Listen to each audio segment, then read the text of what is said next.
Well, good morning, everyone. This is Whitney Jenkins. I'll be your facilitator today. Um, Thank you, Steph, for facilitating the icebreakers this morning. My name is Whitney Jenkins. Let me start my webcam. And I'm the Coastal Training Program Coordinator with the North Carolina National Estuarine Research Reserve. Thank you all so much for joining us today in our 4th drone webinar. I can't believe we're already in the middle of this. Just a reminder, we are recording our session today, and this will be for others to view later, and it will be posted online. And you may have been participating in previous sessions and seen the emails go out about the recordings on the website, so be sure to check those out. And I'd also like to say good morning to John McCombs, who is our co-host today for our session. And for our speakers, he will be giving you a time check as you go through your presentations this morning. I'd like to give a big thank you to our sponsors for making this virtual sessions possible. We couldn't have done it without their support. And I'd also like to give a big thank you to our planning team.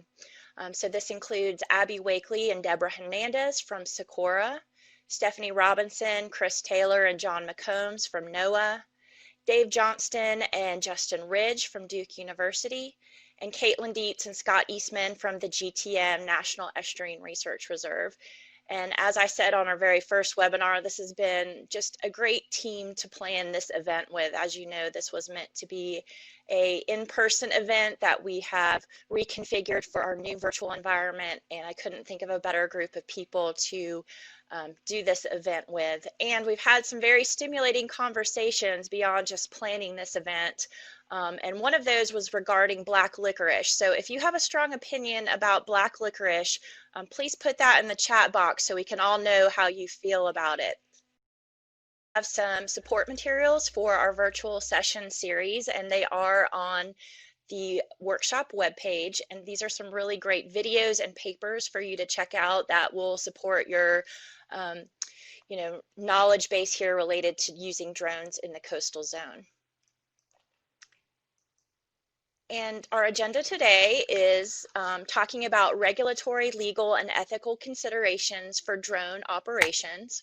And so we'll hear about best practices for droning, federal laws, licensing, and more, unoccupied aircraft system policy differences across the region. And we have representatives from the 5 states here today to talk about that. We will take a 5-minute coffee break, and then we will have a Q&A session after our coffee break, and then we'll conclude after some evaluation polls at noon. And so as Steph mentioned, we will be accepting questions in the chat box, and so feel free as the presenters are going through their presentation to put those questions in so you don't forget them, and we will address as many questions as possible during that Q&A session.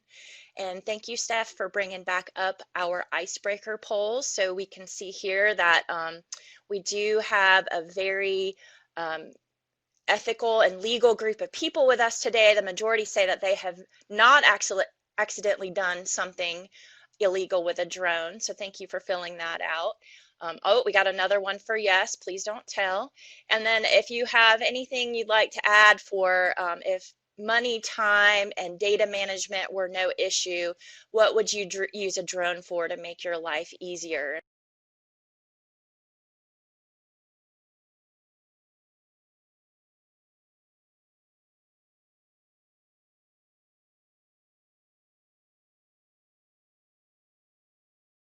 And so we have deliver some groceries, and Chris Taylor wants to scout out some fishing areas.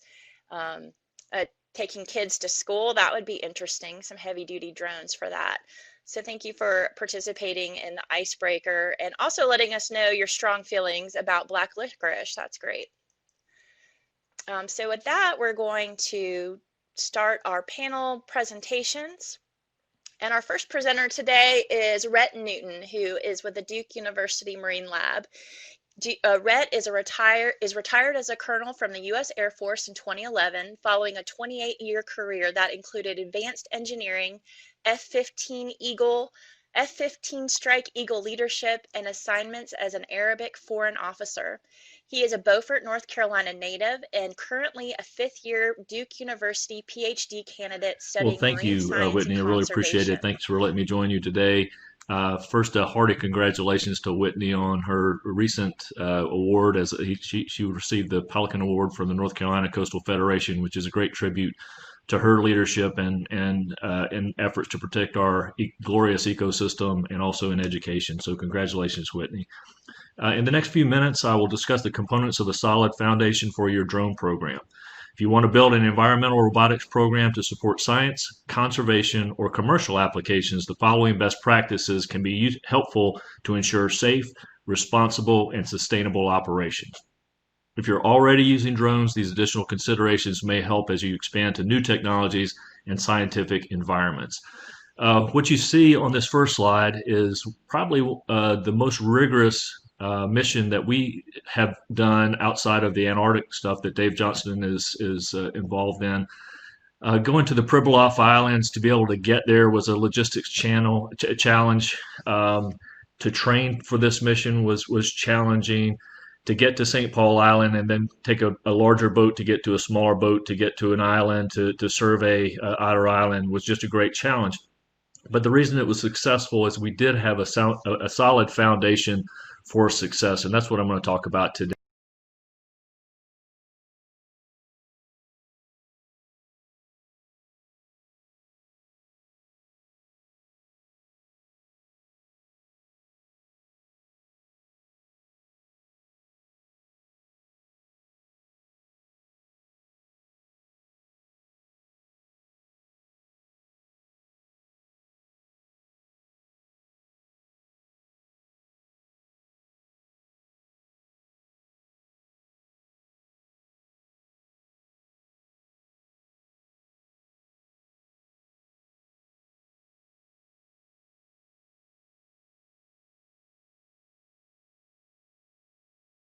The images that you see on the bottom, the left is an RGB image of the harbor seals, fur seals, and stellar sea lions, and then on the right you see a uh, a thermal image of the same thing. And the way we had to do this was to stack aircraft one on top of the other, one flying at 75 meters, the other one flying at 100 meters, so that we had synchronous flight, so we didn't have to worry about any ghosting from animals that were moving.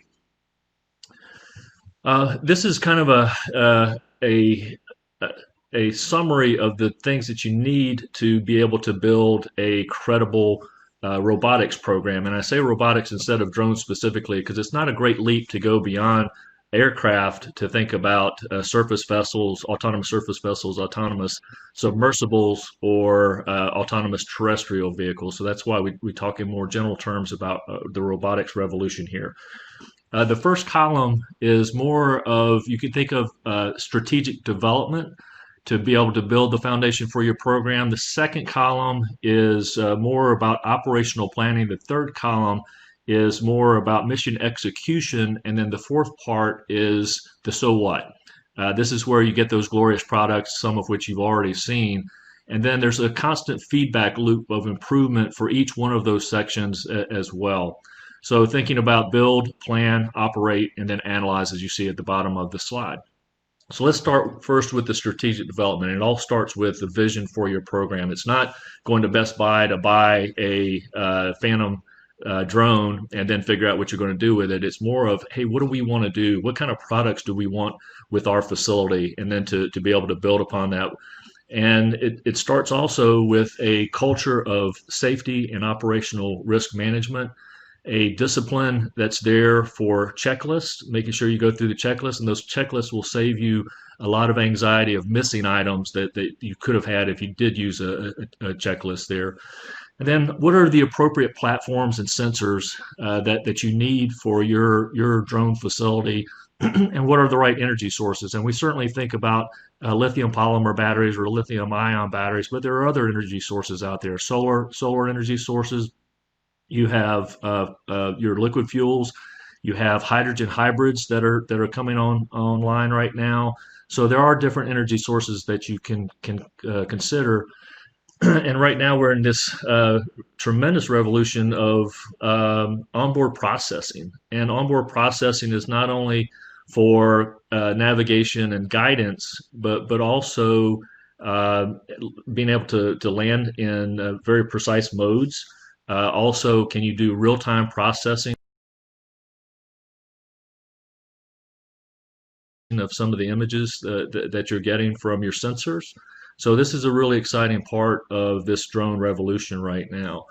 Other things that are less exciting, but still really important, are things like data processing. Do you have the capabilities that you need to process the data? And we're talking about now terabytes of data from some of the drone work that we're doing.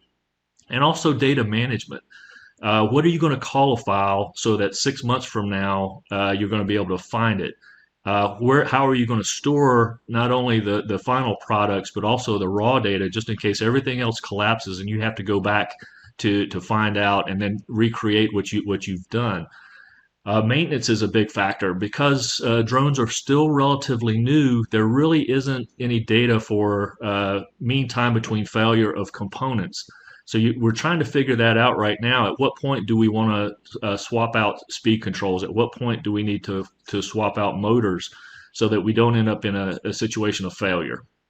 Last session, we talked about the difference between certification, qualification, and currency, and those all have their own distinct requirements. But what is that going to mean for your program? And if you're going to partner with others like NOAA, are you meeting their requirements as well? The last session was specifically about training, but I'll also add, how are you going to select your trainers and how are you going to train your trainers? Because there's a distinct difference between an instructor and an operator. So that's a real key component as well. And then from the start of a project, what kind of a system are you going to use for project management from start to finish? And the more rigorous your missions become, the more important that project management becomes. And then I'll talk later on about some of the key considerations, but something you may not have thought about is negative perception, and especially in a world of social media, it's you may be doing everything right, but in a improper context, it could make it look like you're doing everything wrong, and that could have a detrimental effect on your program. So always consider those negative perceptions. The second column is about project scoping. Okay, you just have been offered a mission, and now we spend a whole lot of time talking about something called situational awareness, and this is the area where you start to build your situational awareness. What is the environmental space like? What is the geography like? What is the typical weather in that area? For us, when we did a survey of Mallows Bay, the ghost ships of Mallows Bay, it was really critical for us to have low tide. We needed to have calm winds, and we needed to have a low sun angle. So these are all things that we could think about in advance. And then what are the rules for that particular mission area? In our case, that Mallows Bay mission was within the Quantico airspace, the military airspace there, so we had to have close coordination with those folks. What are the proper platforms and sensors for this mission? And then other things like, what are your ethical considerations here? What type of permitting do you need? Governance not only at a national level, but also at a local level. What kind of considerations are there? Some of the decision making that needs to be done on the ground. Who's going to be accountable if something goes wrong? And are you insured if something goes wrong? Are there social justice concerns? And then you can start your mission planning based on these other criteria to be able to make sure that you're prepared for this mission. And these are the things that you can start to do in advance during the operational planning, but then you refine it when you actually get out into the field. How much additional training is going to be required specifically for this mission? And I mentioned the Otter Island mission where we had aircraft stacked on top of each other. We actually did 3 simulator missions and then 3 actual missions at Pivers Island before we deployed to the field to make sure that we had refined all of our procedures. And then logistics is certainly a big consideration. How much equipment are you going to have to pre-deploy, especially things like lithium polymer batteries that you can't take on the airlines? And so thinking about all the logistics aspects are really important in that planning mode. Then you go to part three, where you're actually in the field. You need to account for all of your equipment. This is the point where you take your operational planning and then you see what the real environment is like. And every single place that I've deployed to, I had some surprises. For instance, down in Costa Rica, the sand is magnetic, and as you can imagine, that wreaked havoc with the magnets that are in the motors and with some of the metal components as well. So, assessing the environment and then kind of shifting your mode just based on that environment. How are you going to get from your lodging to the field work? How are you going to set up? What's your launch area going to look like? And how is this different than what you thought the area was going to be like in your operational planning? Who's going to be responsible? What are their roles? Do your pre-mission checks, your mission monitoring, and this is the point where you're just kind of making sure everything is okay, and then you're prepared for any kind of contingencies. And inevitably, you will have contingencies that you're going to have to deal with, either with equipment or perhaps you have an aircraft that's approaching your area and know exactly what you're going to do. Then the recovery of your aircraft. What's your process between missions and what's your process after mission? And a lot of this can be accomplished with a checklist to make sure that you're not missing anything. So this is going from the foundational part of your program to the operational planning to the field work, and now the so what, the post mission planning. You immediately need to back up your data so you don't lose that. Log your missions so you can account for expenses. The data processing aspect of this, and this may take a short period of time. You can do some initial data processing, but it may be a pretty lengthy time. For some of the work that we did in Italy, some of the archaeology work, it took 3 days to get all the processing done for that. You need to account for your equipment. Also, kind of note the equipment condition, because if there has been some damage there, you certainly don't want one of your colleagues to take that equipment out until it's repaired. And then you start to consolidate some of your lessons learned that you had from this mission, do a mission summary, finalize your product, and then certainly store that product so that you can find that later on. One of the things in all of this to think about is return on investment, and it may differ a little bit if you're a government entity or if you're an academic entity or if you're a commercial entity, but that funding is all something that needs to be accounted for in your process. Some of the key considerations for success: keep your robotics work as simple as possible. We have seen and heard of operators reaching beyond their capabilities while starting their drone program. The results have not been positive. Flight environments can be demanding, so operators should understand their operational and technological limitations, set reasonable goals, and incrementally advance complexity at a level commensurate with experience and proficiency. Constantly anticipate what can go wrong. Robotic platforms and sensors are becoming more reliable each year, but inevitably something will go wrong. Operators must prepare for potential failures, remain vigilant, and train to handle contingencies when they arise. The credibility of a scientific program could hinge on how well the operator recognizes and manages contingencies. Build a culture of discipline. Responsible, safe, and credible robotics programs instill discipline across all facets of the program. These actions may be as basic as tracking the performance of batteries or developing training programs for operators or establishing solid maintenance practices. This discipline will instill routines that can reduce the potential for accidents. Then the last bullet is continually revisit all areas and update. Robotics platforms, sensors, and applications are rapidly emerging, so there's a need to frequently review the status of the program. We do have a And then little finally, bit of time right here. building a responsible and credible drone program is arduous, but as we have already seen, can generate powerful science and conservation products. This revolution is just beginning, and the future promises research that will include global video feeds, robotic swarms, and dramatic improvements in onboard processing. The best practices described here will provide the foundation for incremental expansion as these new technologies are developed. Although some of these suggestions seem bureaucratic, they will help instill the critical processes and discipline required for a credible, successful, and agile robotics program. Again, thank you for allowing me to join you this morning. I look forward to any questions you may have.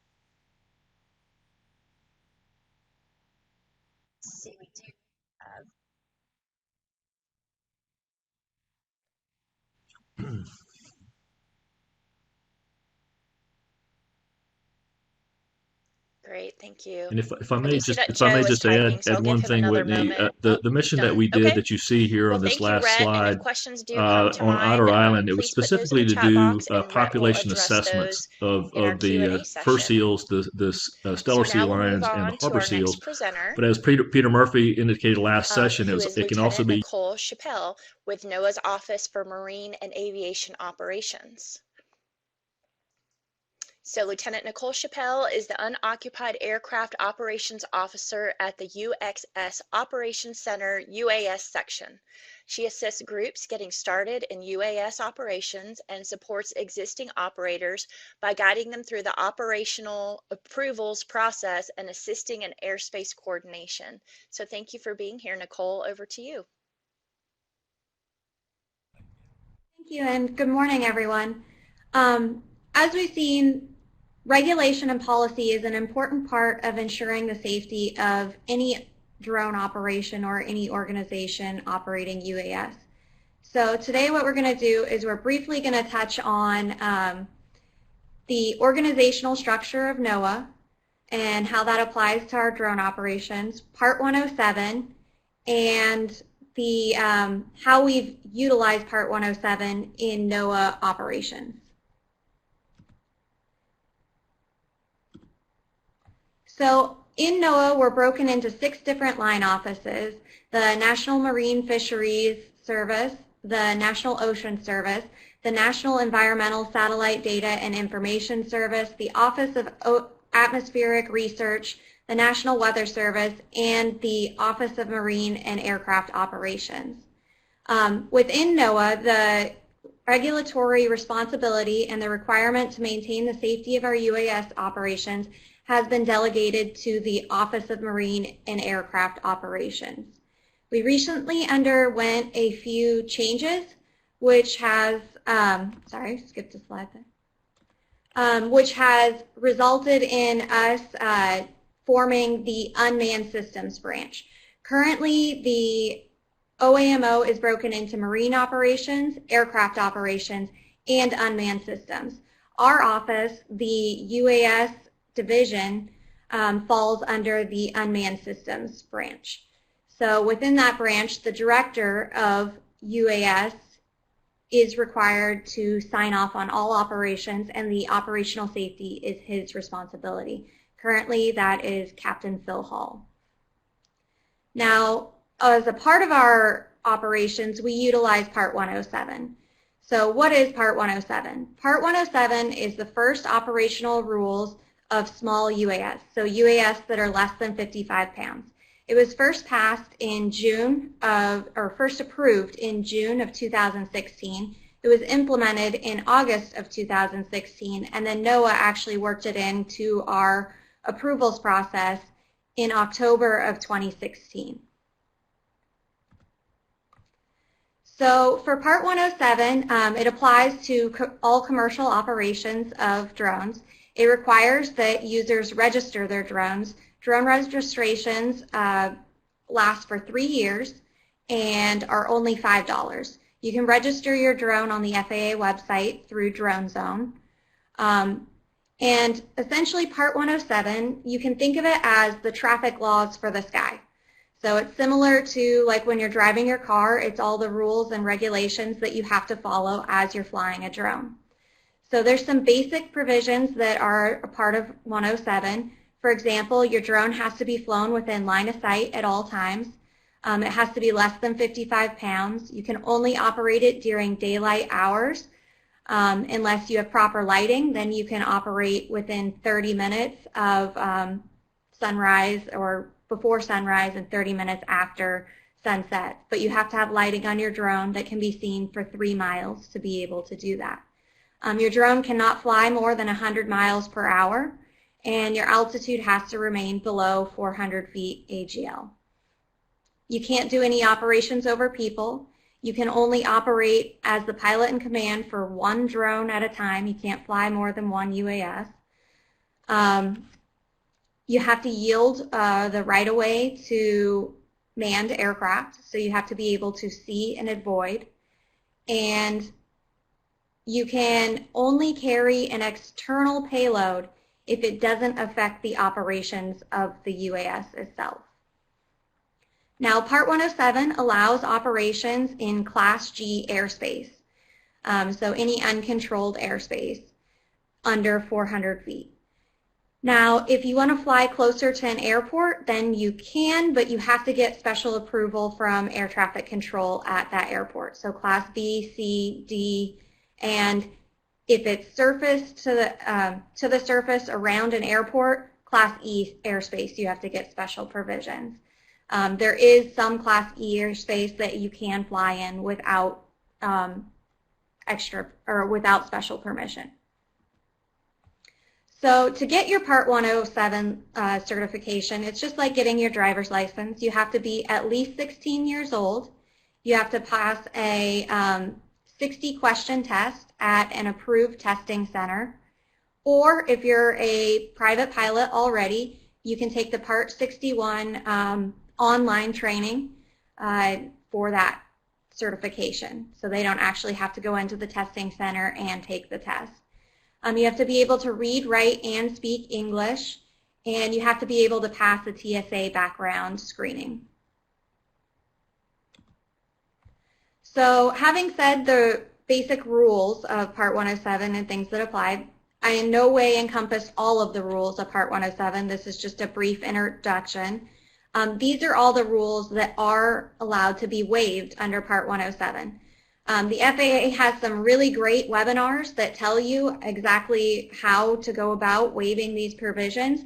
They also have webinars that do a great job of explaining what the airspace locations are and how it looks on an FAA sectional. So if that's something that you're interested in, reach out to our office and we can give you the link to that website, or you can find it in the FAA webinar section. The waivable provisions are operation from a moving vehicle or aircraft. The daylight operations, you can operate at night if you get a waiver and you have the proper lighting and meet all the requirements of your waiver. So these waivers typically have some sort of provision that goes with them and requirements that you follow as you operate. So the FAA may give you special circumstances. For example, you have to have the lighting. You can waive the requirement for a visual observer, operating multiple small UAS, yielding right-of-way, operation over people, operation in certain airspace, and operation limitations for small UAS. The one thing the FAA does not waive is the transport of commercial cargo under Part 107.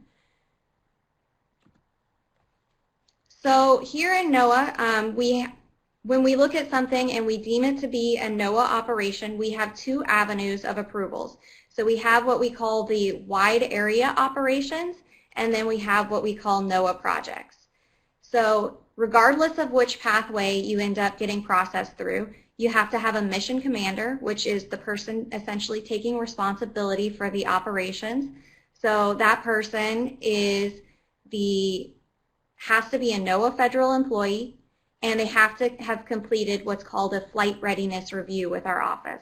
So that's essentially just a meeting we have with them to ensure that they understand all of our policies, whatever regulations and laws apply to their operations, and that they'll operate safely. The operation has to have a pilot in command. So it has to have someone that is trained to operate the UAS, so they have to have a Part 107. They have to have completed manufacturer or equivalent training, and they have to have been designated as a pilot in command. They also have to have what's called a signed federal policy checklist. I'll touch on that in a later slide. The UAS they're hoping to operate has to have had an airworthiness, so our office goes out and we actually watch the UAS fly, make sure it meets all of our standards and requirements, and that it performs as it should. Once we view that, we write up an airworthiness for it that allows our operators to use that platform. They have to, if it's a wide area operation, they have to submit to us what's called a notification of intent to fly. So that's a request form asking, it's basically detailing out what they're going to do in their operation, what altitudes, what platforms, who's flying it, who the mission commander is, and they send that to our office for signature. They also have to have a flight authorization memo.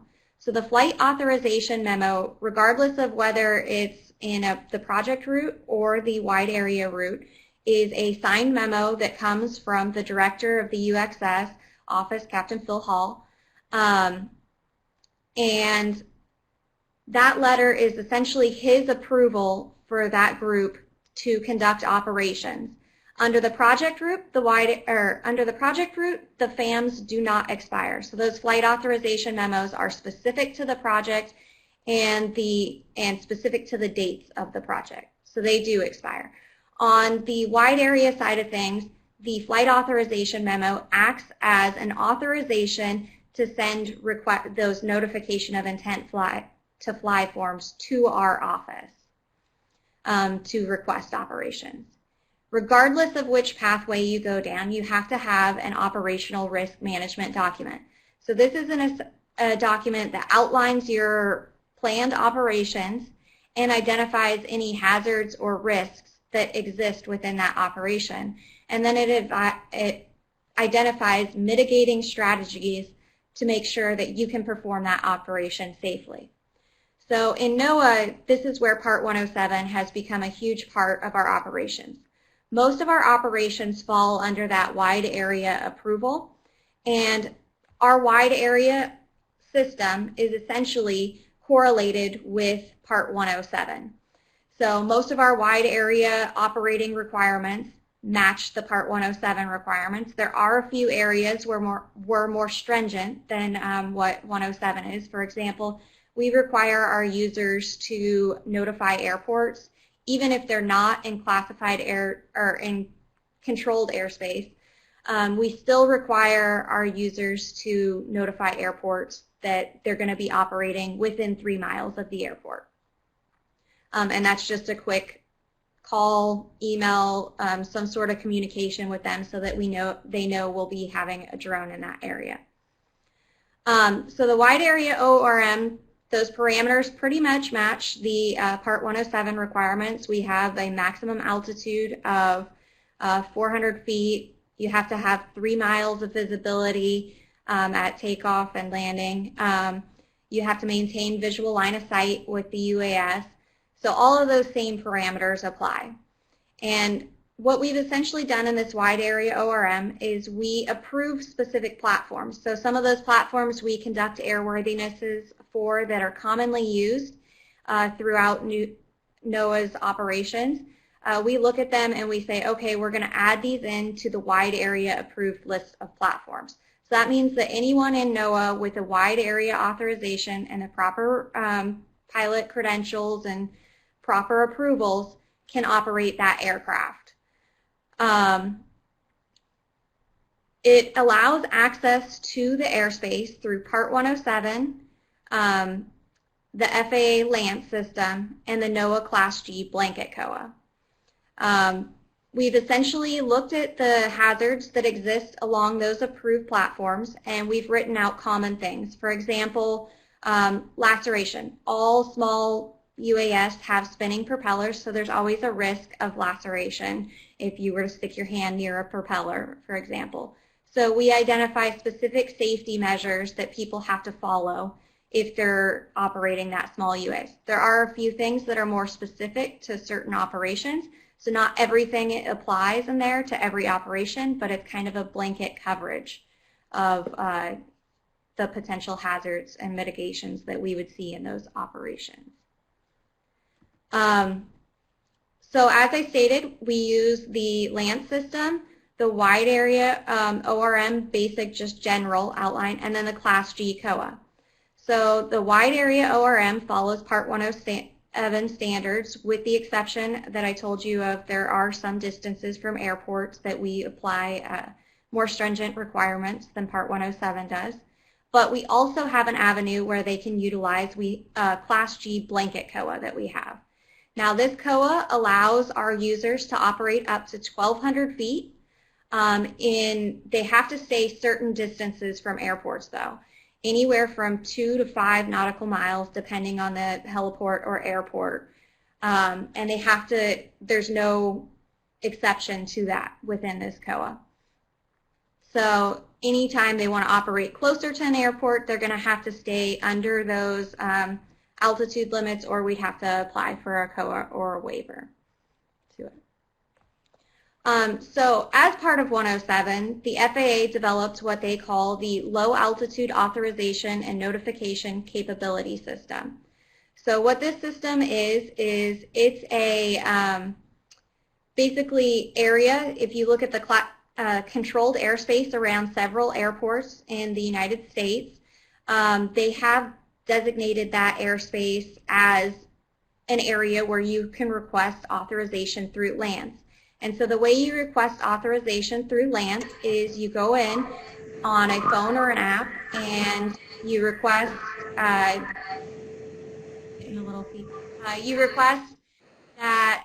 you can operate in the area through that phone app. There's several providers in the system that the FAA has approved to operate or to give these approvals. Essentially what it is you would request on your phone, I want to operate in this location at this time at these altitudes, and then the FAA would send back a approval saying yes you can or no you can't. And they can say no if there's something going on in that airspace that precludes those operations. Those areas around the airport are divided up into grid squares with pre-approved altitudes. So if you go on the FAA website, you can look at it, and the areas that show up in red are areas that are not approved for the LANT system yet. The areas that show up in green are the areas that are approved for the system. You have about 4 minutes left. Okay, thank you. So I mentioned earlier that I would touch on the federal policy checklist a little later. This is how NOAA deals with our NEPA cybersecurity and privacy issues. Essentially what we've done is we've delegated that out to the line office level. So those 6 different line offices that we talked about are essentially the ones that set the requirements for this. So it was implemented by the NOAA Executive Oversight Board. Our office doesn't determine these requirements. Each individual line office has a delegated person who is the point of contact for that office, that line office, and they're the ones that our operators reach out to find out what their office's requirements for this is. And this is essentially the line office's way of signing off on the operations and saying they also approve of their people operating. So one important thing to know is whether or not you're a NOAA operation, because if you're considered a NOAA operation, then you have to reach out to us and go through these channels. Basically, these things that you see listed here are triggers that make it a NOAA operation. So if the UAS is owned by NOAA, if you're operating off of NOAA property, a NOAA vessel, if it's in coordination with NOAA aircraft, if a NOAA person is acting as a pilot in command, or if a NOAA person is directly controlling the operations and directing it, that would make it a NOAA operation. If you're utilizing NOAA's name to access the airspace, COA or a waiver, or if you're conducting operations under what we call due regard, all of those things qualify as a NOAA operation. And then you would want to reach out to our office for assistance in working through this project and approval, or through this approvals process and approvals for your operations. So if you have any questions about anything that I covered in this presentation that I'm not able to answer in the Q&A, please feel free to reach out to this email address. It goes to our entire office, so someone in our office will respond back with an answer to whatever questions you have. Thank you for your time. Thank you, Nicole. We do have one question in the chat box, and we have a moment to answer it. Brian wants to know, does the wide area ORM require having a second crew member as an observer? Yes, so the wide area ORM does require having a visual observer present for the operations. Great, thank you. I don't see any more questions right now, so if anyone has further questions for Nicole or Rhett or any of the other presenters, stick those in the chat box and we'll get to them during the Q&A. So now we're going to move on to our next part of the presentation. And this will be working through our state representatives and site-specific or state-specific rules pertaining to drones. So this section is called Unoccupied Aircraft Systems, Policy Differences Across the Region.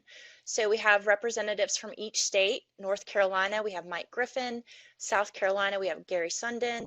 Georgia, we have John Shallis. From Florida, we have Alex North. And from Puerto Rico, we have William Hernandez. So first up is Mike Griffin. Mike is lead GIS architect with the North Carolina Department of Information and Technology. Thank you for being here today. Yeah, thanks, Whitney. Can you hear me okay? Yes. All right, good deal. I think this is a really important topic. There are, subtle nuances between various regions, states, even local governments in some circumstances. And we've found in North Carolina that sometimes folks come into the state that have their Part 107, but don't necessarily know what the North Carolina laws are. And we've seen this quite a bit with, after hurricane responses, when you get an influx of insurance adjusters in the state. And a lot of them are using drones now, and they all have their Part 107, but they come into the state and they don't realize that you have, the additional requirements within the state. So I think it's a really important topic, and I'm glad we're having this panel discussion on it. A few things I want to touch on. One, just like I just mentioned, in North Carolina, beyond the Part 107, you do have that additional requirement of a North Carolina permit. It's a free permit, and you can get it through the North Carolina Department of Transportation, and it's just a online test. And it kind of goes over some of the subtle nuances within North Carolina, some of the different laws that pertain to North Carolina. And in that, you can get a commercial permit, or you can get a government permit, or both. So if anybody was going to do it for any one of those reasons, I would just recommend you go ahead and do them both. It's the same test, and they'll just give you 2 pieces of paper instead of 1. So if you go down that route, I would definitely, recommend you do both options there, so you won't have to go back and do it again. So that's the kind of the additional permitting aspect of North Carolina. And as far as some of the laws, we do have some specific laws for private property, and we do have some for hunting and fishing, where you can launch and recover. So for hunting and fishing in North Carolina, it's unlawful to disrupt any wildlife resources, and part of that is you can't interfere with any hunting activities. So you can't take your drone and scare a deer off before a hunter's about to strike. But the flip side of that is you can't use any drones or UAS equipment to aid in any hunting or fishing activities. So that's something kind of unique to North Carolina, is the hunting and fishing aspect. We also have pretty stringent laws on the privacy of private property, or using UAS with private property. Can't use it through surveil, so you can't distribute images of any people, or you can't photograph their homes without their consent. And that consent can be verbal. We take that consent a step further within the state. We require written authorization for any private property images, any flights over private property, and any launch and recovery from private property. So the launch and recovery within North Carolina, you also have to have permission to launch from private or state, any state property. But you can get that verbal authorization. If you're in the commercial field, us within the state, we take it a step further with that written authorization, just to cover our bases. So that was one thing that was, really a stickler when we were trying to get our policy approved for Department of Environmental Quality. They were really concerned about private property and how we address those concerns. So actually, our initial policy within DEQ was to not allow any flights over private property, and if you did inadvertently capture any private property, you were to mask that data out. So that was our first policy, but we have recently, within the last year, added that clause in there where you can fly private property, but it does have to be, you do have to get that written authorization first to do so. So private property is a big deal. Couple of other things within North Carolina that we have to deal with quite a bit is the military airspace. And I know a lot of the other regions that are going to talk today have a lot of military airspace in their regions as well. And, you know, especially us along the coast, we've got, you know, Cherry Point's got huge, huge areas that are, you know, in restricted areas. So we have worked with, we've had agreements with them in the past for manned aircraft. So we're taking those letter of agreements that we have for manned aircraft and adapting those to drone operations. And with that, we can add certain pilots to that. So you still have to call beforehand to get authorization to go in those areas, but it kind of streamlines the process and it makes it easier. You know, you can kind of a little less planning. You can go out the day of, in many instances, if they're not doing, you know, live fire or things like that. So that's one thing I would recommend exploring in the future if you do have a lot of military airspace around, is kind of getting with the authority and see if you can work out a letter of agreement. And whenever you do need to go, you just reference that letter, and it kind of streamlines that process for you a little bit. So it looks like I'm already at 5 minutes and 20 seconds. There's more to talk about, but maybe we can save that for the questions at the end so we can allow each person to talk. Great, thanks, Mike. Yes, we'll have time in our Q&A session a little later if there's any other things that you want to bring up for the group. Okay. And I also did want to point out your podcast that just came out. So from the National Association of State Chief Information Officers, you have a drone podcast. Do you want to tell us just a snippet of what that's about? Yeah, sure. So we submitted a, you know, our project to the NASIO, I don't know, probably 6 months ago.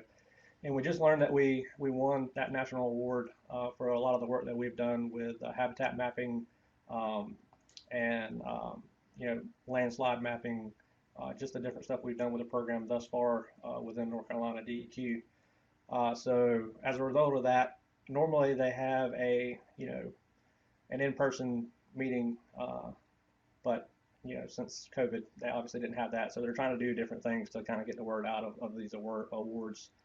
So we had that podcast to kind of discuss the project, and if you're curious about that, you know, what we've done with habitat mapping, landslide mapping, we did some stuff with the earthquake here recently.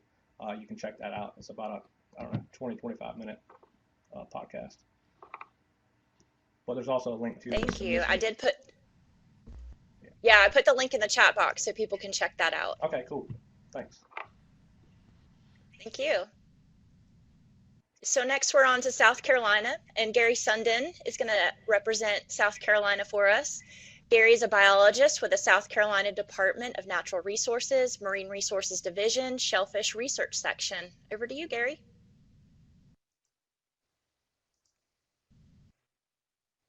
Gary, we can't hear you.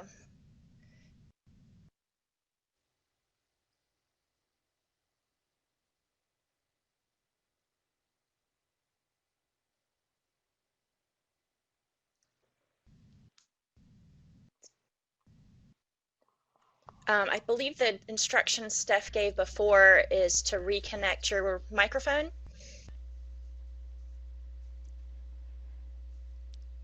Gary, this is Steph.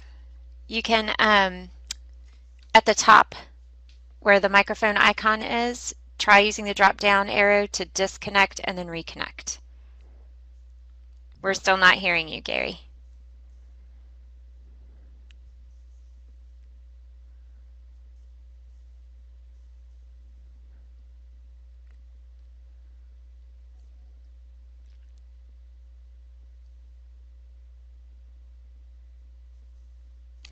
Okay, how about now? Yes, good to go. How bizarre. I swear I haven't touched anything since we tested this 30 minutes ago. Thanks, Whitney. Thanks, guys. I'm glad you can hear me now. This was really interesting to hear from Mike Griffin because North Carolina is really in contrast to South Carolina in that they have a lot of state level legislation about drone use in North Carolina, which I think is really interesting. South Carolina does not have a lot of state level legislation specific to drones. We do have a few laws in our Title 24, which deals with Department of Corrections and prisons and jails and such, making it unlawful to operate drones near Department of Corrections facilities, so mid and high security level facilities have a 500-foot horizontal and a 250-foot vertical kind of no-fly zone around them, and that is state level legislation in South Carolina. But like all other states, I believe that are probably going to be speaking in this panel discussion, we do have a fairly complex airspace in terms of both FAA and also in terms of a variety of different landowners and land managers across our coastal zone. We do have several Class C and Class D airports in the coastal zone. We do have several military operation areas, MOAs, and so there are, of course, the FAA air class considerations that are going to be found anywhere in the country. But we also have a number of stakeholders, landowners, and land managers, both state and federal, and these include things like national forests, national parks, national wildlife refuge, NERS on the federal side, and in the state system we have South Carolina State Parks and the South Carolina Department of Natural Resources, which is the agency I work for. And all of these landowners or land managers have specific rules about drone use, usually specific to launching or landing drones within their properties. And so best practices when flying in South Carolina are always going to include finding the appropriate authority, land manager, or owner to seek permission for the activities that you're interested in. So a lot of the kind of best practices that are specific to South Carolina are going to be the same that are specific to any place, and that you need to find the appropriate land manager and find out if what you're doing is okay or what you need to do to make it okay. There is a nonprofit organization that's fairly new, the South Carolina Interagency Drone Users Consortium, or SkyDuck. This is a new nonprofit that's just getting underway, less than a year old in South Carolina. And the hope for this organization is that, among other things, it will kind of be a little bit of a clearinghouse for information about policies within the state, and also a source of information for operators to share their best practices and their policies. And I've put the website there on that slide. And that's all I really have for South Carolina, so I'll wait until we get into our question and answer period to answer questions. Great. Thank you, Gary. Just a reminder, put your questions in the chat box and we'll get to them in the Q&A session. So our next speaker representing Georgia is John Shallis. John is a professor of biology at Creighton University and an adjunct professor of marine science at the University of Georgia. Over to you, John. And John, we're not hearing you, or I think you're on mute. I am, can you hear me now? Yes. Okay, here we go. So I'm going to move on to the next slide. Thank you, Whitney. And I've titled this The View from Coastal Georgia, and I want to acknowledge a co-author, Colby Pepper. She's on as a participant today, and she's with Georgia DNR and the Coastal Services Division, a resource division, and a drone pilot herself. We both have our 107 remote pilot licenses. Okay. So here's sort of an outline, and I'm going to start by talking about the setting.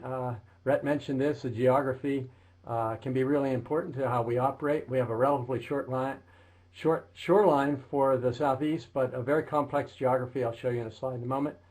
Number of restricted state and federal airspaces, including MOAs, as Gary was just describing for South Carolina.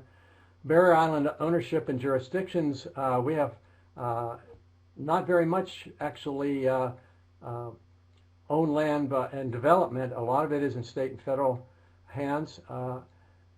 Mainland vulnerabilities haven't been mentioned a lot, but dealing with development, sea level rise, storms is a place where drones are starting to have a real role. Stakeholder concerns is something we always want to be aware of.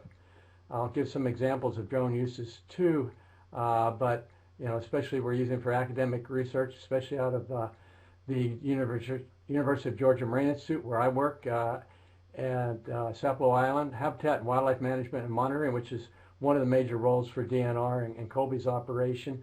Wetland and shoreline delineations and permitting, which can get into some sticky issues. One thing that Colby informed me about is that they can do delineations, but they don't. Our drone work does not carry the sort of stamp of approval. You really have to bring in a land-based surveyor, a licensed surveyor, to settle and resolve some of those regulatory issues. Responses to environmental threats, and I'll show you a very interesting case in a moment that Colby's been involved with. Education and outreach are really important, obviously, in not only our proper and ethical use of drones, but teaching the public about this too. So here's our complex coastline, and in 160 kilometers, we have over 5,400 kilometers of shoreline, tidal shoreline, because of the Georgia coastline wetlands occupy 1,463 square kilometers, and 69% of that is salt marsh, and it's estimated we have over 35% of East Coast salt marshes. Georgia was the first state to protect coastal wetlands with a Protection Act that was enacted in 1970, so it's now 50 years. And Dr. Gene Odom, who was the founder of our Marine Institute at Sapelo, was the real proponent and force behind this designation.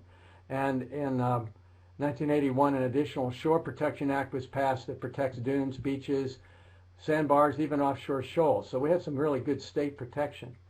Georgia has not, as Gary said for South Carolina, not a lot of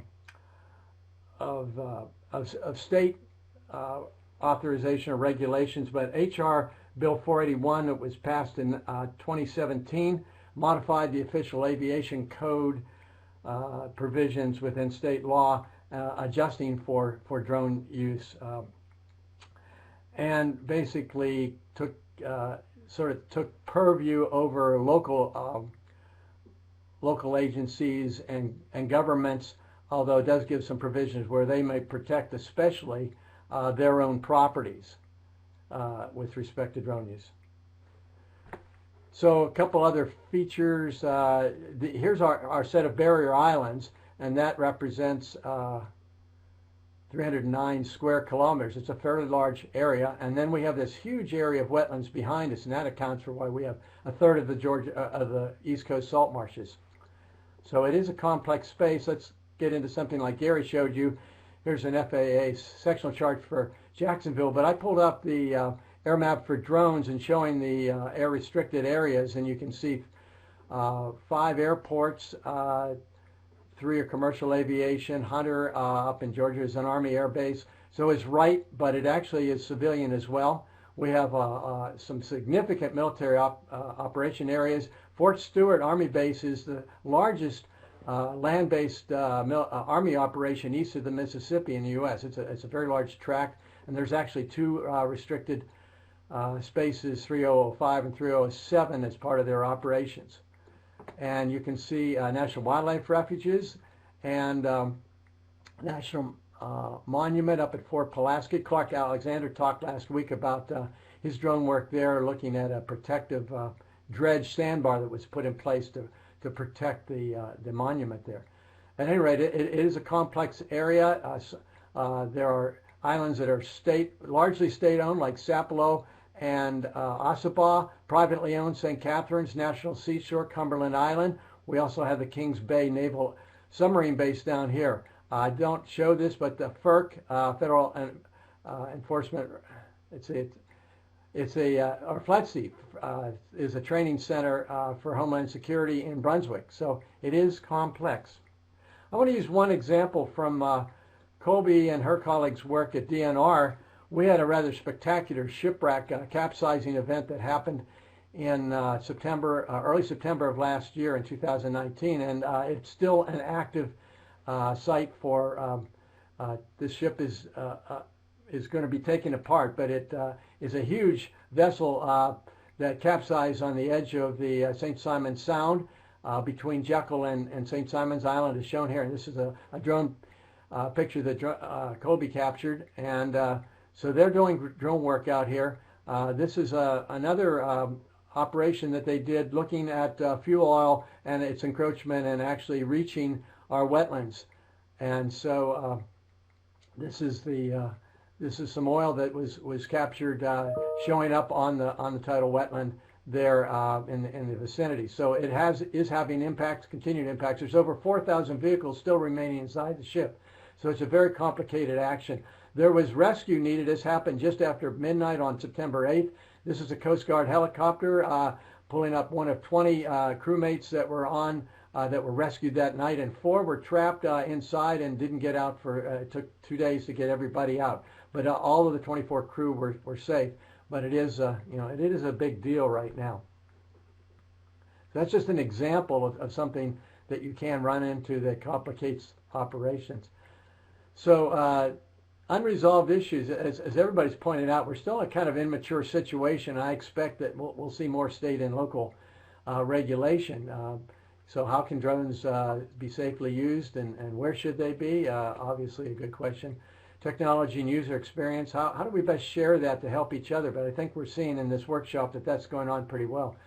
Training for remote pilots and recreation UAS users. Both Colby and I are Section 107 remote pilots. And we remarked in talking to each other, it wasn't so different from our scuba diving training in terms of checklists and safety, always safety as front and foremost. And I think, staying outside the lines in this case with FAA airspace, DOD MOAs is really important. Private property is respected, gatherings, public events. We know from our training we can't fly over those, at least without a waiver.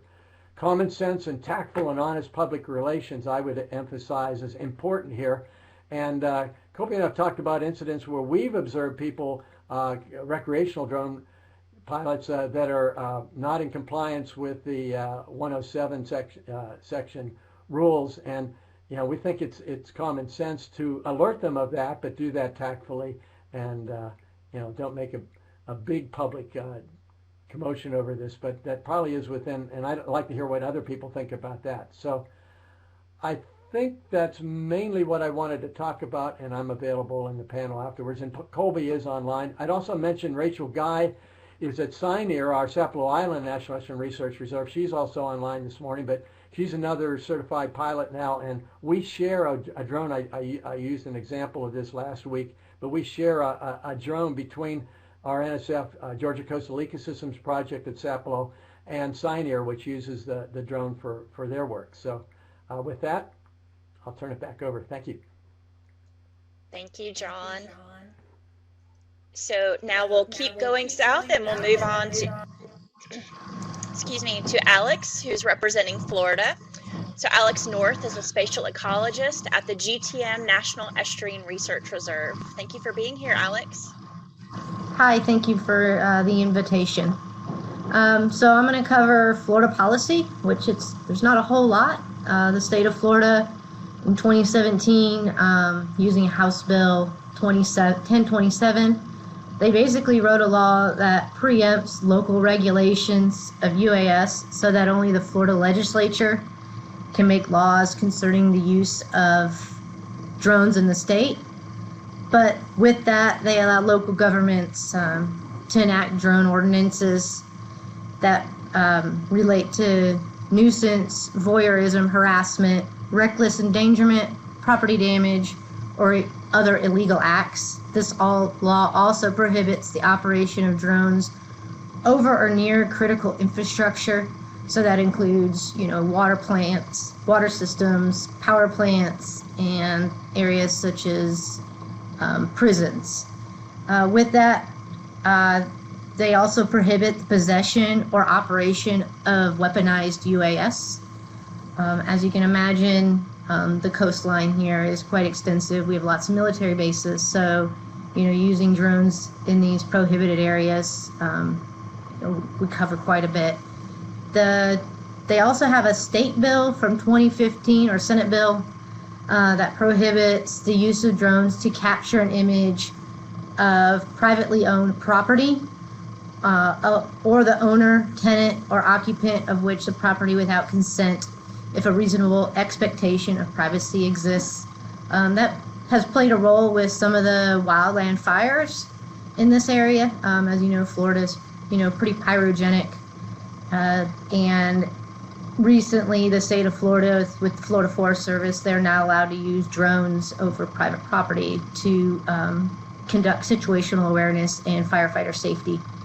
And in 2013, which is the oldest, State Bill 92, the law defines that the drone is and limits the use of drones by law enforcement. Under this law, enforcement may be used to obtain a warrant, and that's the only time they can use it. There is a terrorist threat or swift action is needed to prevent loss of life or the search for a missing person. So recently, Florida Fish and Wildlife Commission is considered a law enforcement entity. So they have recently got authorization for things such as invasive species monitoring. So they're working their way around some of these regulations. We do have quite a bit of municipal policies, but as you see, and as I mentioned, in 2017, the state of Florida has pretty much, slowed that down on what different municipalities, and for the general operation, as long as you've got a communication line with those municipalities, you can have authorization to fly. So the city of Miami, Defuniak Springs, city of Orlando, Pinellas County, Lake County, the University of Tampa, and then Canaveral Port Authority are some of those that have regulations, but all of which you can get authorization through those locations to fly. As for state lands, we do have a couple of Florida administrative codes. So the Florida Forest Service has their own administrative code. The Department of Park and Rec, or Florida State Parks, has theirs, and the Division of Water Management. So there's several of those in the state of Florida, and all of which you can obtain special use authorizations, and all of them you are not capable of taking off or landing within the boundaries of those areas unless you have those special use authorizations. With that, some of the stuff we've been discussing here at our NER, we do not have within the Office of Resilience and Coastal Protection any regulations. Discussions have been used about the buffer preserve rule that we do have in place, and areas such as bird nesting sites, so we can possibly regulate flights of those. In this area, we also, as I mentioned, wildfires, so these changing temporary flight restrictions across the area to include search and rescue, law enforcement, utility and critical infrastructure as first responders and firefighting operations. So flying over active wildfires and prescribed fire operations, that's not legal, both in the state and for sure wildfires in the nation. natural disasters such as hurricanes. Florida's coastline is broad, so you cannot fly after natural disasters without proper authorization. And search and rescue operations. So recently in Flagler County, which is where part of the GTM is, they were able to post a public advisory for aircraft in the area because they were flying drones and helicopters for search and rescue. So basically what it really boils down to is communication. If you're communicating what you're doing to your private landowners, to the state land managers, the state of Florida is, pretty much open for business when it comes to flying. One of the questions I'd like to pose to folks to just think about is, could you eventually see the state and local governments have the ability to create on-the-fly temporary flight restrictions?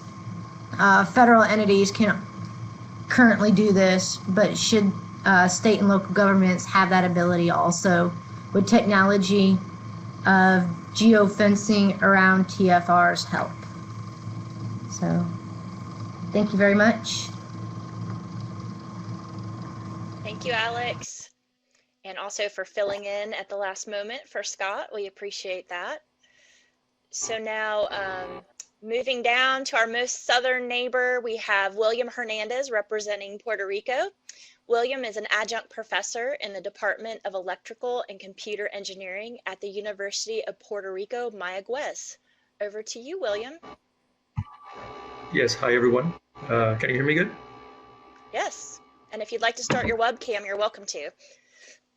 Oh yeah, sorry. There we go. Give me just a minute here.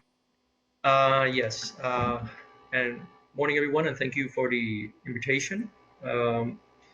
First we're gonna talk a little bit about different aspects and conditions of flying drones here in Puerto Rico. And as you may know, it's considered a federal jurisdiction, so Part 107 applies.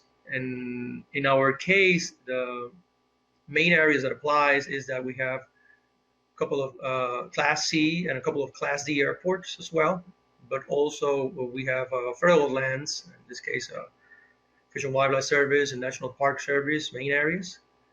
But as John was mentioning the early presentations and others, we still have very immature drone regulations. So we have no local regulations or law established that can manage the drone operations on the island. There have been some talks regarding how we can improve that, but still have not been approved. In terms of the University of Puerto Rico, so with some of the work that we do is mainly related to flying drones for research purposes. So that's what I'm basically going to talk a little bit more about. There are other commercial uses for drones and commercial flyers, either for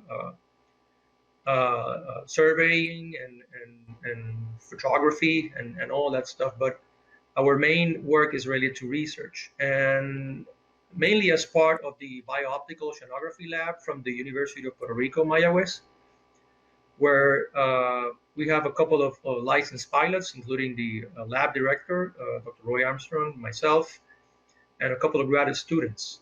So close to five licensed pilots there. And the main work that we do there is mostly related to multispectral remote sensing using satellites, either moderate resolution sensors or high or very high resolution sensors. We'll be using drones to support these operations for the past 3 or 4 years now. And the main work is conducted on the coastal and marine areas. So we do what we call coastal benthic habitat mapping, water quality assessments, and any other biological assessment of the coast. And we mainly fly, well, about 85% of the missions are flown over water. So we don't have, I would say close to 85%, 90% are flown over water. So we don't have those concerns regarding flying over private properties. However, we do have, as I will show in the next slide, some very expanded no-fly zones and restricted zones that we are now, there's some challenges trying to conduct research in those areas. And also I'd like to point out that there's also no official regulations or policies from the university standpoint. So that really only let us take into account the Part 107 regulations. So all mission planning for our purposes are based on Part 107.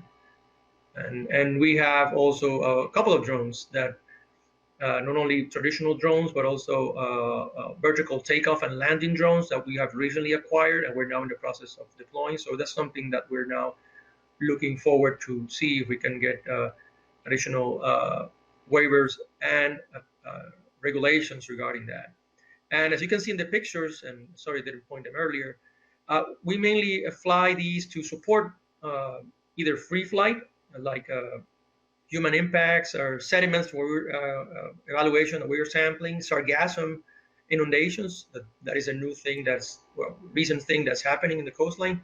So we're using either in a free flight mode, but also we're using it as a mission planning transit types to collect mosaics or to develop mosaics for benthic mapping. This is the map that I wanted to show you before I start to talk about the case study. And as you can see, all around the island, this is a map that includes restricted zones, warning zones, and other zones as well. And as you can see, a lot of these restricted areas are along the coastline. So that presents some challenges when we're trying to do mission planning. And I wanted to bring the case study in this case for Culebra Island, which is the small island here where the arrow is pointing. And the whole Culebra Island and the northeast side is what we call a NOAA habitat focus area. So a lot of restoration projects, from watershed restoration projects to coral nurseries and reduction of land-based sources of pollution are going on.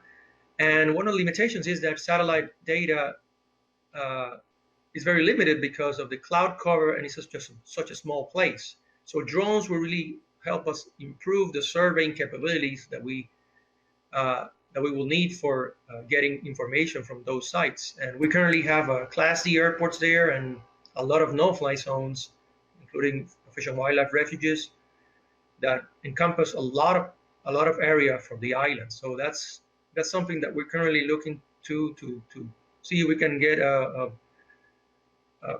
waiver application so we can cover those areas. So far, other researchers have not been successful in getting that waiver, but hopefully we can get a combined approach. And one of the things is that if we will have institutional policies or maybe state-regulated policies, that could really help us define some of these sections and allow us to do better planning as well. So with that, I'm just like to point out these key things that are happening in my jurisdiction, and I'm more than glad to answer questions in the question sessions later. Thank you. Thank you, William. Appreciate your perspective from Puerto Rico. So we're moving on to our last presentation of, and my slide's not there. Because Steph's got it here. Thank you, Steph. So our last presentation today is related to privacy and legal issues, and we have Michelle Nowlin from Duke University Law with us today. Michelle is a clinical professor of law and the co-director of the Environmental Law and Policy Clinic at the Duke School of Law. She works on a wide variety of topics responding to the needs of the clinic's clients, concentrating on marine conservation, wildlife protection, sustainable and resilient agriculture, water quality, and environmental justice. Over to you, Michelle. All right, thank you very much. It's nice to be here with everybody today. I want to just offer one disclaimer as we start. As my bio notes, I teach environmental law. I don't teach constitutional or tort law or anything like that, but needed to become acquainted with privacy issues regarding the use of drones because many of our colleagues and our students are using drones in their own work and research. And as that platform becomes more widely used and the technology becomes more sophisticated, our colleagues and students have had to balance the different requirements around safety, privacy concerns, and research needs, and potential misuse of data that has been incidentally collected. So that led us to create a class where we explored a lot of these topics, which we referred to as the game of drones. In that class, we talked about many different types of legal considerations that were raised by the use of this platform, including compliance with laws designed to protect wildlife and ecosystems. But privacy emerged as a really murky area that our colleagues needed to know more about. And much of the law that has been developed is really focused on concerns about national security, use of airspace, and law enforcement activities. And so we felt the need to develop a more robust understanding of the different considerations that our colleagues and students were facing, and then help develop a set of best practices to address those considerations. So, what is privacy? Privacy is something that means different things to different people, and it means its definition varies depending on the law that you're looking at. Most people think about privacy in terms of the right to be let alone, to avoid public scrutiny or view, to be free from unwarranted publicity. And as our nation has developed, there have been a variety of different constitutional protections designed to prevent government intrusion in personal relationships and activities, allowing people to make freedom or have freedom of choice about oneself, one's family, and relationships and associations with others. And then within those privacy considerations, there are, of course, boundaries, because those ideas and those laws have to be balanced with other important values and public policies. So mostly what we're familiar with are the constitutional protections that come up under the Fourth Amendment, which specifies the right to be secure in one's person, house, papers, and effects against unreasonable searches and seizures by the government. But in addition to the Fourth Amendment, there's also First Amendment protections regarding the freedom of association, privacy in one's associations, including religion and religious beliefs and practices. And there's also a protection of privacy embedded in the Fifth Amendment against in the right against self-incrimination. But one thing that I think it's important to keep in mind is that every single government action that we authorize interferes to some degree with personal privacy and autonomy. And so those protections and the extent of those protections have been tested mightily in court. And so I'm going to go over a few of the principles that have been articulated over the last few decades by the Supreme Court to kind of delineate that realm of protection. So the seminal case that I want to start with is Katz versus the United States, which was decided by the Supreme Court in 1967. And why that case is significant is that it establishes that there is both a subjective and an objective expectation of privacy. And so the inquiry that Katz articulated for the courts to follow is, number one, did the person take measures to protect their privacy and conceal information? And secondly, how reasonable was that expectation of privacy, and is it an expectation that society is willing to accept? So as a result of that, that articulation, the home and the surroundings of the home have taken on special consideration, particularly in the realm of law enforcement activities, both criminal law enforcement and environmental law enforcement. And so another term to be familiar with is this concept of curtilage. So what is curtilage? It sounds like cartilage, but it is not a body part. It's actually a legal concept thinking about what is private within a home. And that includes not only the home itself, but the area that immediately surrounds a dwelling. So the curtilage is entitled to protection as a place where a homeowner or an occupant of a home has a reasonable and legitimate expectation of privacy, and one that society is prepared to protect. So there are different things that courts will look at when trying to figure out whether an area of property is within the curtilage of the home. So they'll look at the proximity to the dwelling. Maybe it's a barn, maybe it's a porch, maybe it's a car or a storage facility. How proximate is that to the home itself? Is there an enclosure? What is that particular area being used for? And what steps, if any, did the resident take to protect that from observation or access by passers? Things that are not part of that curtilage are considered open fields. And so these are examples of open fields that some cases have been considering. And within that open field, whether it's public or private land, there is a diminished expectation of privacy. And a key case in that was Oliver versus United States, developed in 1984, where it says that an individual may not legitimately demand privacy for activities that are conducted out of doors. And so there comes, though, some conflict in at least the landowner's idea about what is entitled to protection as curtilage, particularly if you have a fence around a facility, and what is constituted open fields. So the Supreme Court addressed that also in the context of a case with EPA and Dow Chemical versus the United States in 1986. In that situation, Dow Chemical had denied EPA access to the property for purposes of inspection, so EPA took to the skies and employed a commercial aerial photographer who used a standard precision aerial mapping camera to take pictures of the facility and then detected a violation of law. In that particular case, the court decided that open areas of the industrial complex are more comparable to the open fields idea, where there is no legitimate expectation of privacy.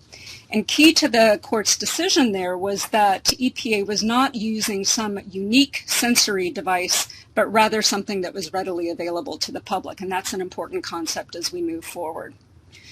A lot of the other cases deal with law enforcement, particularly around marijuana cultivation.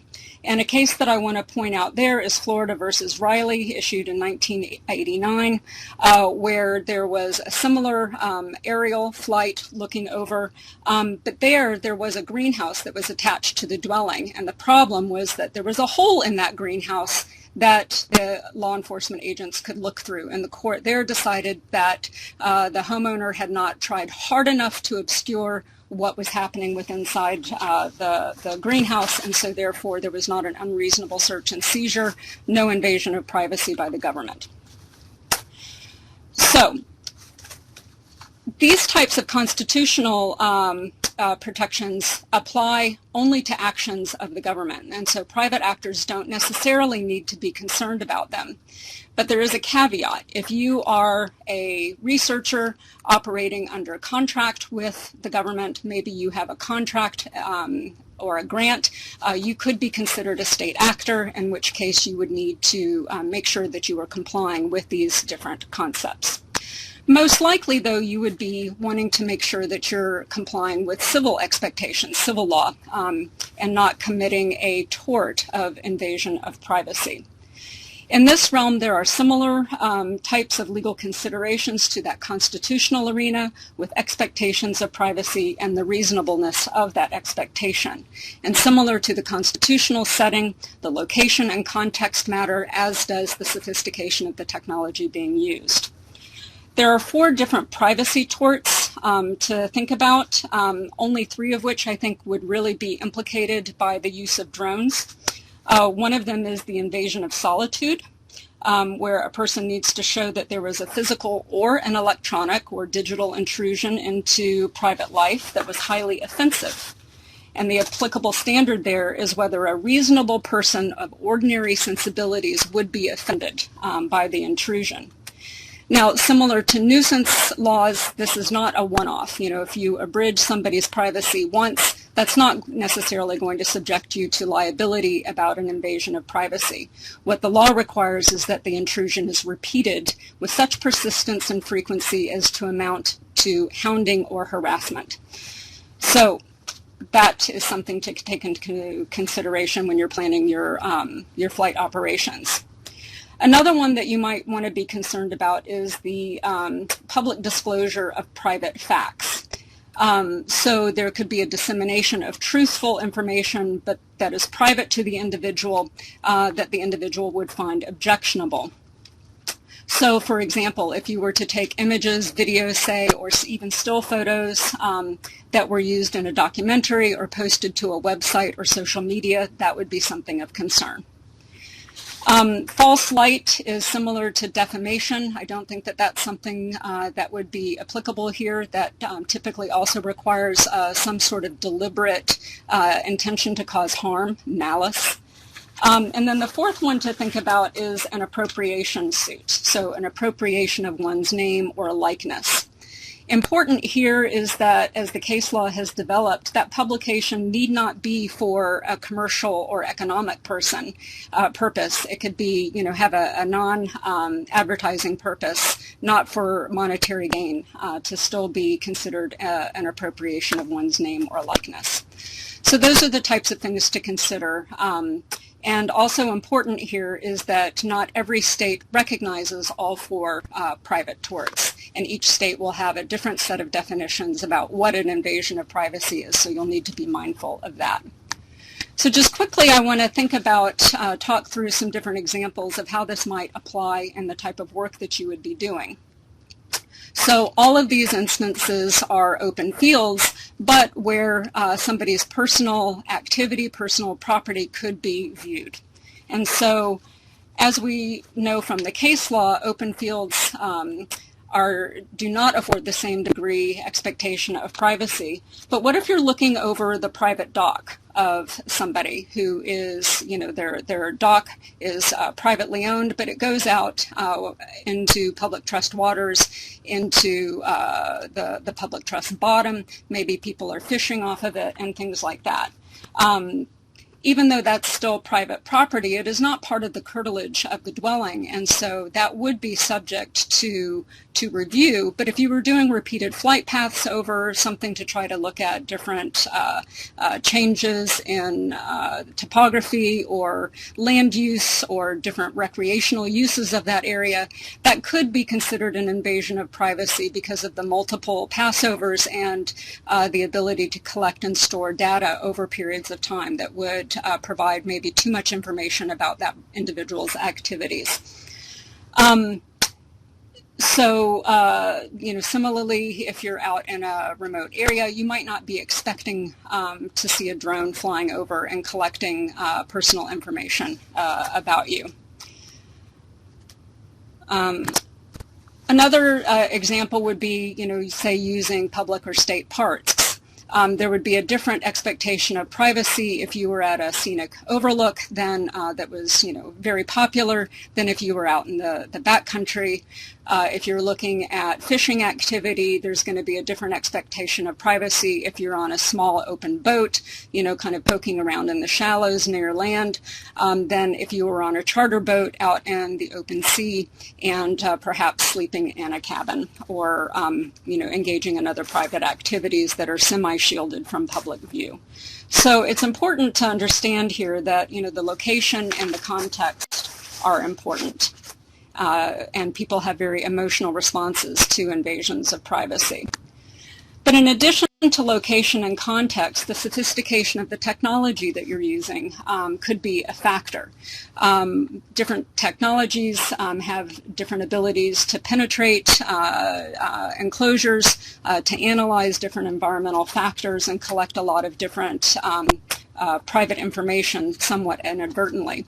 So not just infrared and thermal imaging, but biological sensors, particle sensors, chemical sensors, all of those things can present different levels of privacy concerns that you'll want to be focused on.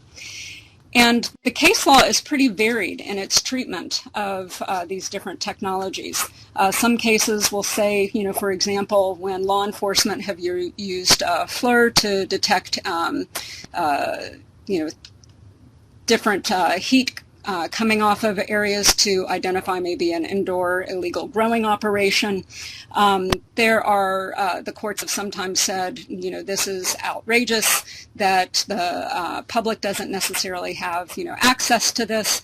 And then there are other courts that have treated it quite differently and say, oh, this is waste heat. It's similar to, you know, detecting odor using, you know, drug sniffing dogs. And if you have not taken effort to shield the emanation of that heat out into the ambient environment, then, you know, not have a reasonable expectation.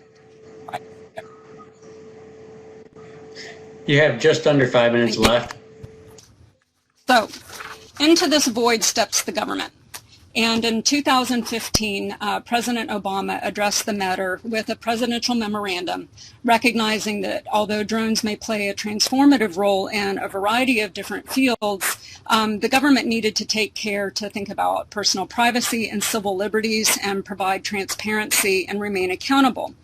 And significant in the memorandum too, directing federal agencies to develop privacy policies was a concept of retention and destruction of data that has been created, because that data can reveal a lot about a person's movements and associations, even if it isn't necessarily the focal point of the data collection itself. So, for example, if you think about cell phone data that is used by the Department of Transportation to determine traffic patterns and traffic demand management techniques, it's relatively easy to use that technology then to zoom in and isolate one car and quickly determine where that person lives, where they work, where they recreate, who they visit with, and how many times, you know, that repeated activity. And so very heightened concerns about transparency and privacy are at effect here. Different federal agencies have incorporated policies for privacy. NOAA is the most sophisticated and complete in that, from my review. EPA has, as the slide indicates, has just been crickets. They have not developed a policy, and actually it's an anti-policy. They will not use any information collected via drone for law enforcement purposes and pollution detection. National Park Service basically bans at least the recreational use of drones. And then NOAA has a variety of different programs. They've actually created a senior official for privacy and a chief privacy officer, require notice to the public and consent of landowners, and prohibit the intentional collection of personal identifying information. So important here to note is that these requirements will apply to contracting parties, including state and tribal governments and grantees. So that's something that you will want to be aware of. Many states have gone through and developed laws addressing drones. Very few have done much to address privacy, however. The exceptions are Louisiana, which prohibits drones from observing, viewing, photographing, filming, or videotaping a person in a place where such the individual might have a reasonable expectation of privacy. And North Carolina, which makes it, which prohibits the collection of information used by infrared or similar imaging technology. So that's another thing to be mindful of. The last thing I want to do is just suggest a few best practices. These are practices that we developed and proposed to the Marine Robotics and Remote Sensing Lab here at Duke. They include developing a privacy plan, providing public notice, and acquiring landowner consent where necessary. On that, you know, if you're overlooking maybe public forests that are adjacent to private forest and other private lands, you can capture that information pretty easily. And so, you know, even though it's not necessarily required, getting the consent of the landowners around in that area might be wise. Is there geofencing technology that you can use to screen private areas from your review? Are there different technologies that you can use to blur or remove identifying data, such as faces and license tag? And then also develop a cybersecurity plan for how you're going to retain and store that information, and then when you're going to destroy it, how you're going to share it with others. Things like that would be a good idea as well. And then finally, that's not on this list, but I would also recommend understanding what the local government and cultural requirements are in your study area. That's particularly important for work being done outside of the continental United States, where different cultural practices and sensitivities may be important and about which you might be unaware. That's all, and thank you very much.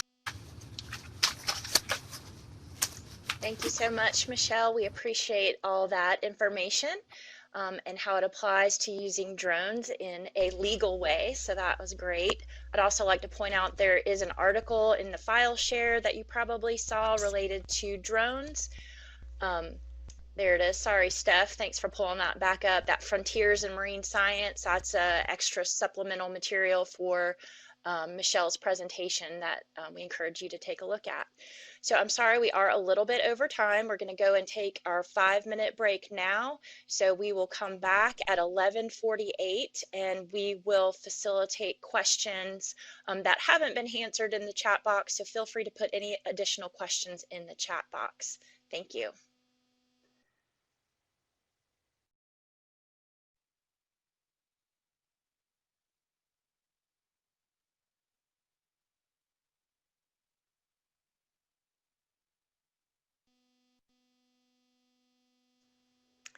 Well, welcome back, everyone. Our quick 5-minute break is over, and so I'm just looking through the chat to see questions that may not have been addressed. So Nicole, there is a question in the chat. She said, Lourdes says, do you know more information about the regulations to post drone footage if you don't have the 107 license, especially if the footage was created for educational purposes?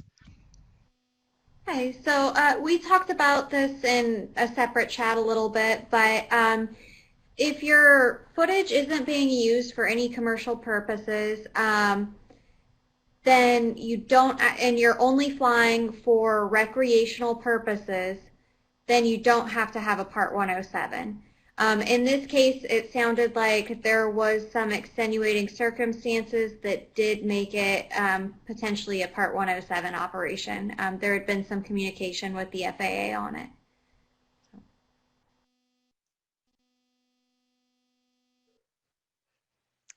Thank you.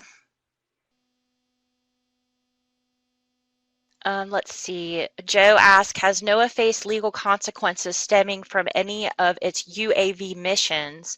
And if so, can you share the general types? And so I assume, Nicole, that would be best addressed by you. So I responded back to that one. As far as I know, I'm not aware of any sort of legal issues that have come up for us or any sort of legislation or that side of things.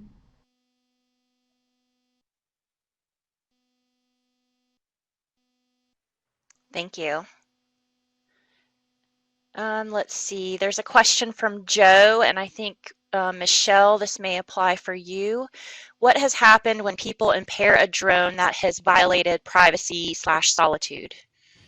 So there have been some cases where of instances of a person shooting down a drone, and those, are private disputes that end up getting typically get settled. Oftentimes it's for kind of a small amount of money for the loss of the drone or the information,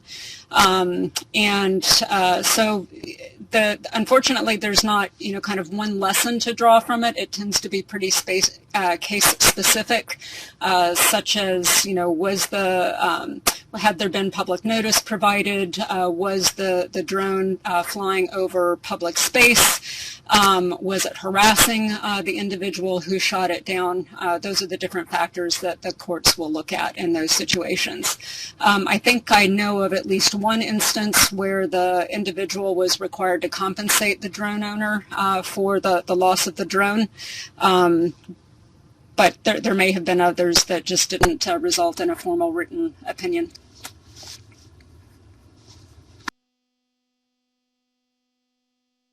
Thank you.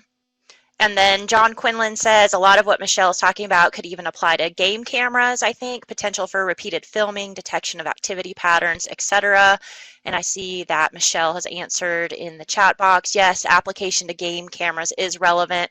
I've worked with organizations collecting wildlife images and water levels via game cameras that have captured some quote unquote interesting individuals and situations. Important to delete that information assuming it is not relevant to the research. May I add just one other thing there? And let's see, I know a lot of, oh, of course. Sure. So, you know, if the yes, go ahead, Michelle. Is doing the work pursuant to a contract with a government entity, it would be good to have a hold harmless clause within that contract so that the individual researcher wouldn't be personally liable, or their lab wouldn't be personally liable if there were some sort of infringement challenged.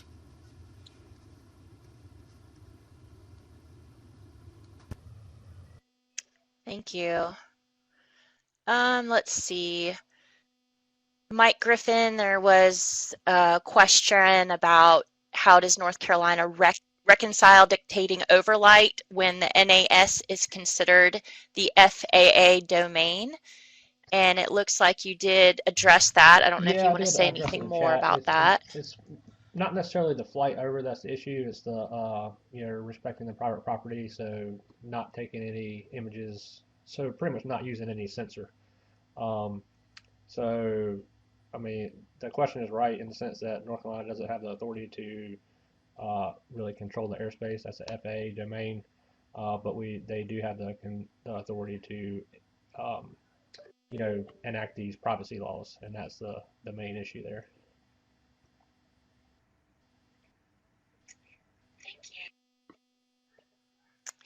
Thank you. And then there was a question from Justin Ridge about, I think, the St. Johns River Water Management District. And then, let's see, Alex did provide some language about the Florida Administrative Code, use of motorized vehicles, recreational vehicles, boats, and aircrafts in the Water Management District lands. So you can check out that link in the chat box. And there were some questions for William about some of his benthic mapping and satellite data, and he provided a link for web maps in there, so that's great. Thank you, William.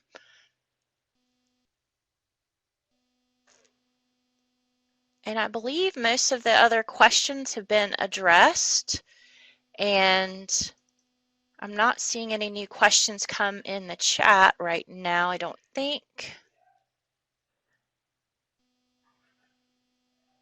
So with that, I would ask Stephanie to go ahead and open our evaluation polls to wrap up the meeting.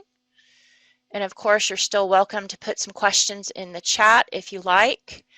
You'll see here on the right a question, attending the session was a good use of my time, and you just check one of those buttons that correspond to how you feel about the session.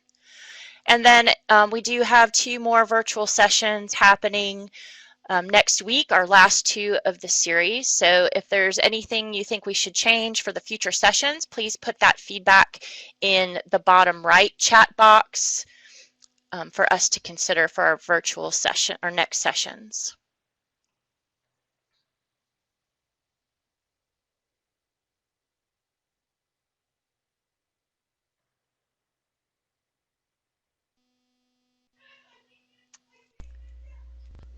And with that, I thank you for participating today and completing the evaluation polls, and you're still welcome to put in the chat box in our last few minutes here.